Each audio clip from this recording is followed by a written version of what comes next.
Buenas tardes, Cristóbal Sánchez Manzanilla, servidor de ustedes. Voy a continuar platicando sobre la Revolución Mexicana desde mi muy personal punto de vista. Voy a pasar a la siguiente fase de los temas que voy narrando y voy a hablar sobre un tema que se me hace muy emocionante y a la vez muy triste: la decena trágica. Febrero de 1913. Un presidente con un golpe de estado fraguado por Félix Díaz, por el general Mondragón y por otros generales, hacen que haya movimientos en los cuarteles de la Ciudad de México y pretenden darle un golpe de estado al presidente Francisco I. Madero. Ahora, haciendo la narrativa de lo que platicaba con anterioridad, el presidente Madero, confiado, inocente, muy buena persona, nunca pensó que le fueran a dar un golpe militar, y mucho menos los militares que en algún momento lo apoyaron a medias para ser presidente de la República. Fue presidente de la República aprovechando el populismo que generó derrocar al don Porfirio Díaz. Don Porfirio Díaz, un señor muy grande de edad, un personaje histórico de muy alto nivel, prefirió renunciar a enfrentar una nueva revolución como las muchas revoluciones que enfrentó cuando fue presidente de México y anteriormente en el siglo XIX.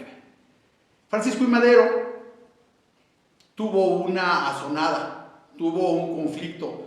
Los militares se le rebelaron, algunos grupos, pero después se fueron sumando muchos grupos de militares al grupo de los militares rebeldes.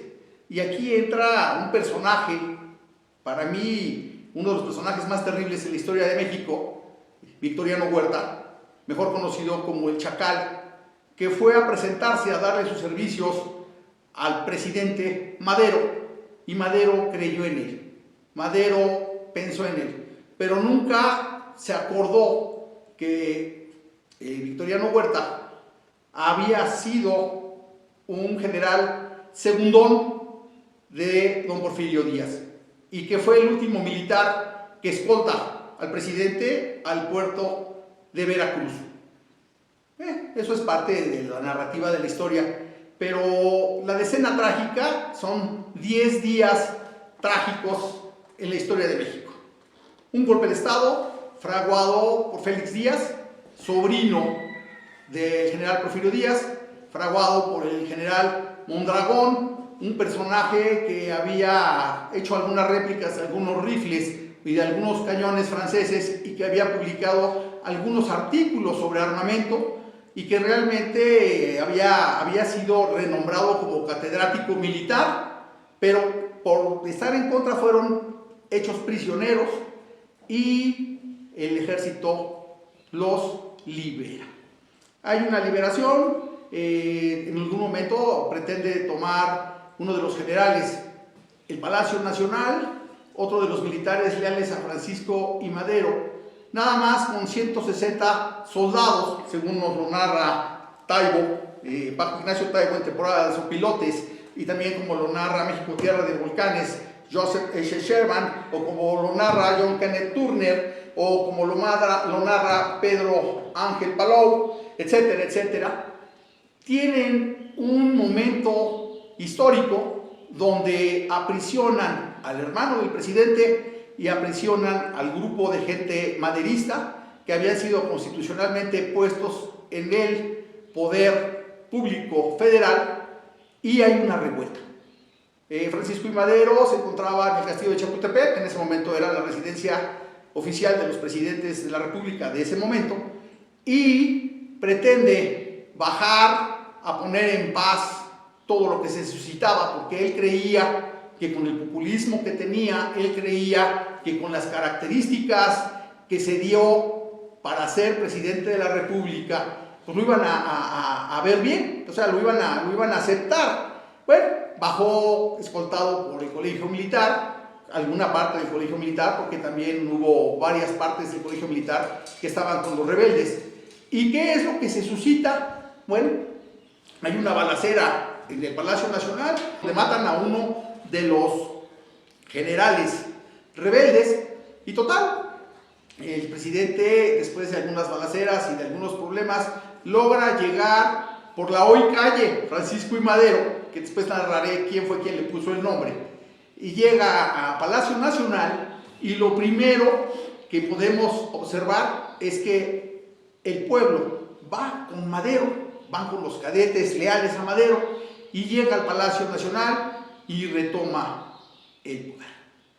Madero, los generales rebeldes no saben hacia dónde irse y se van a la Ciudadela, que es un fortín militar que se encuentra a algunas calles del Palacio Nacional, pero ahí tienen 2 millones de cartuchos, tienen 100,000 rifles, tienen 36 piezas de artillería, tienen la artillería que necesitaban y aparte lograron juntar los rebeldes 3,000 soldados para hacer el conflicto del golpe de Estado.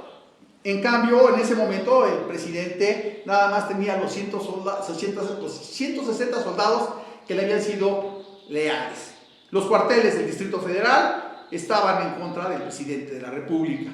En esos 10 días Madero se acerca al general Felipe Ángeles, que se encuentra en Cuernavaca, y regresan con 2,000 soldados para... En esos 10 días Madero se acerca al general Felipe Ángeles, que se encuentra en Cuernavaca, y regresan con 2,000 soldados para poder controlar esta bravata militar en contra del gobierno, pero ya se habían suscitado cañonazos entre la Ciudadela y el Palacio Nacional, ya había habido bastantes muertos, pero como en la mayoría de los conflictos que ha tenido México, Estados Unidos está involucrado en este tipo de conflicto.